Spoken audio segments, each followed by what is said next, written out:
Hi, it's Professor Tim Roberts here, and I'd like to discuss with you some thoughts about how we approach intraocular lens choice.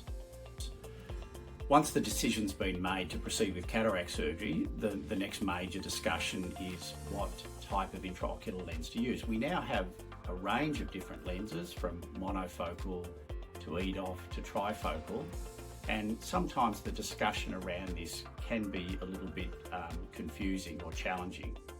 First of all, there's no one best lens.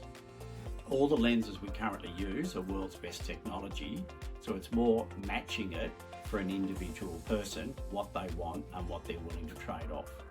The second thing is, a compromise or a trade-off is not a complication and it's not a problem with the lens, it's a reality of the technology of the lens. So just as much if we buy a sports coupe, we accept and understand that you can't put two lots of golf clubs in the boot.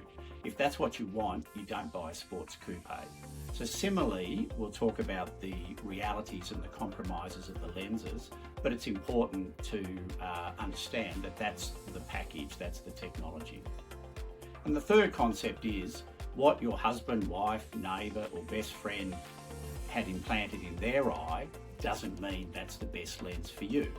And you may find that either the anatomy of your eye or what you want in terms of lifestyle outcome with vision will be different to what your friend had. So three things: there's no one best lens, compromise or a trade-off is not a side effect or a dirty word, it's a reality of the technology, and one size doesn't fit all.